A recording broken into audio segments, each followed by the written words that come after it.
আহ, এখন একটা প্রক্রিয়া শুরু হয়েছে যে বিভিন্ন সংস্কার বিষয়ে ঐক্যমতটা গড়া। সেটা অবশ্যই একটা প্রসেসের ভিতর যেতে হবে। ওটাকে চ্যালেঞ্জ বলেন আর না বলেন, একটা প্রসেস তো বটেই। হ্যাঁ, ওইটাতে সবাইকে নিয়ে একসাথে এগিয়ে যাওয়াটা হচ্ছে একটা বড় জায়গা আমাদের জন্য আমি মনে করি। আরেকটা হচ্ছে যে নির্বাচনটা সুষ্ঠুভাবে করে দেওয়া, জনগণের প্রত্যাশা পূরণ করা।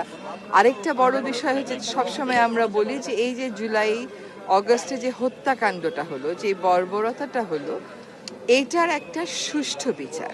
এখন আমাদের সীমিত সময়ে আমরা অবশ্যই চেষ্টা করব যে মানুষকে এই বিচারের কিছু কিছু রায় যদি মানুষের সামনে দিতে পারি, তাদের মধ্যে যেন ওই আস্থাটা আসে যে সত্যি এই বর্বরতার একটা বিচার।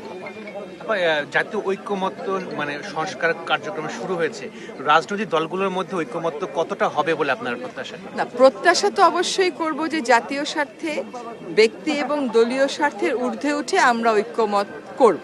কিন্তু এক একজন মানুষ তো এক একটা বিষয় এক একভাবে দেখে, দৃষ্টিভঙ্গি এক একভাবে আনে। তো সেই দৃষ্টিভঙ্গির যে তফাৎগুলো আছে সেগুলোকে কমিয়ে কমিয়ে একটা জায়গায় নিয়ে আসা, সেটা একটু সময় লাগবে, একটা প্রক্রিয়ার ব্যাপার। সেখানে নিশ্চয়ই তারা সব কিছুর ঊর্ধ্বে উঠে জাতীয় স্বার্থকেই প্রাধান্য দেবেন, এবং তারা তো আরও অনেক বেশি অভিজ্ঞ আমাদের অনেকের চাইতে, তাই না? ফলে আমি মনে করি যে জনগণকে আস্থায় যদি আনতে হয়, তাহলে যে সংস্কারগুলোর দাবি জনগণের থেকে উঠে সেগুলোর ক্ষেত্রে ঐক্যমতে না পৌঁছানোর কোনো সুযোগ নেই।